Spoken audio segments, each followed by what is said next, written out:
akciğerinden rahatsızdı. İşte götürdüler. İkisi de kendi testini yaptı. Oğlum işte negatif çıktı. Yengemden biraz şüphelendiler. Dediler işte 2 gün bizde kalacak. Sonuçlarına bakacağız. Yarın öbür gün oldu. Bizi aradılar işte şüpheler pozitifi gösteriyor ama daha tam tahliller bitmemiş. Biz de bekledik. Öbür gün oldu. İşte tam pozitif çıktığını açıkladılar. Nerede kalıyor adres bilgilerini istediler. Sonra geldiler buraya. Üst kata gittiler. Yengem üst katta kaldığı için dedi işte onlar dediler çıkmayın. Kimine temas etmiş, kimine temas etmemiş. Onun hakkında bilgi aldılar. Dedik fazla teması olmadı zaten. Bir iki defa bizim eve geldi. Yani öyle dedikten sonra zaten geldiler binayı komple karantinaya aldılar. Binayı karantinaya aldılar. Yani iyi mi oldu, kötü mü oldu bilmiyoruz ama kapının önünde çok büyük bir barkod asmışlar.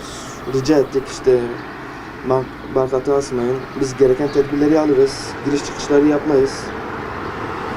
Dediler yok işte biz yapmasak bize ceza verilir. Valilik kararıdır. Her yerde yapıyoruz. Sadece sizde değil diye konuştu. Yani gerçekten çok kötü bir görüntü çünkü her gün bu mahalle, bu sokak çocuklarla çarç doluydu.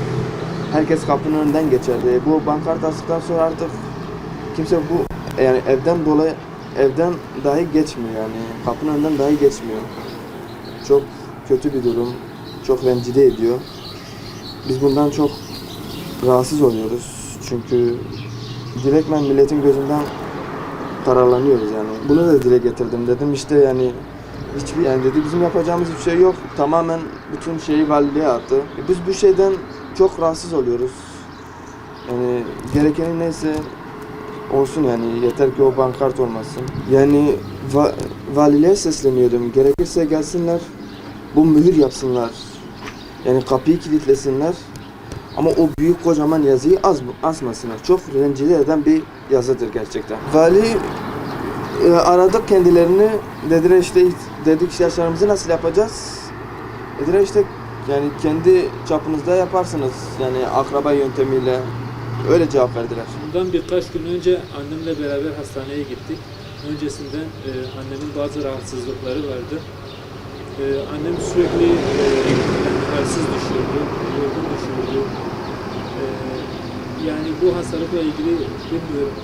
Biz normal şikayetlerinden dolayı hastaneye gittik ama test yaptırdıktan sonra annemin testi pozitif çıktı. Ben de test yaptırdım. Benim de negatif çıktı çok şükür. Tabii bu annemin testi pozitif çıktıktan sonra geldiler binamızı karantinaya aldılar. İlaçlama yaptılar, dezenfekte ettiler. Biz bundan rahatsız olmadık. Sadece kapının önüne asılan büyük afişten dolayı rahatsız olduk. Yani bizi rencide ediyor.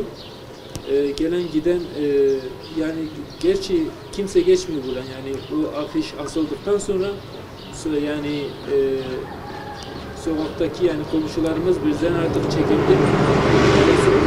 Yani yollarını değiştirip başka sokaklardan geçiyorlar. Ben de ondan rahatsız olduğum için kriz merkezine aradım. Kriz merkezine dedim ki işte bu büyük tanklar bizi rahatsız ediyor, bizi rencide ediyor. Gerekirse gelin dedim kapıyı mühürleyin ya da kapının önüne bir şerit çekin, kilit vurun ama bu pankartı kaldırın dedim. Onlar da dedi ki insanların daha çok korksun diye, tedirgin olsun diye, uyarılara uysun diye bu valilik kararıyla bu büyük afiş asılmış. Yani insanların daha çok kurallara uyması için büyük afiş asılmış. Ben de dedim ki insanlar uyuyor ama Biz de yani sokak milleti, yani komşularımız bizden tedirgin olduğu için bizden artık yani selamlara dahi olmuyor artık. Çekindikleri için rencide olduğumuzu söyledik. Onlar da dedi ki biz üstlerimize bildireceğiz artık,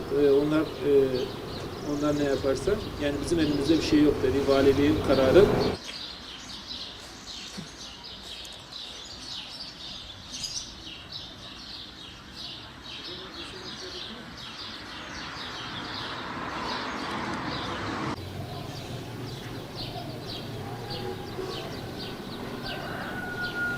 O kadın gördüğüyle kesmiyor.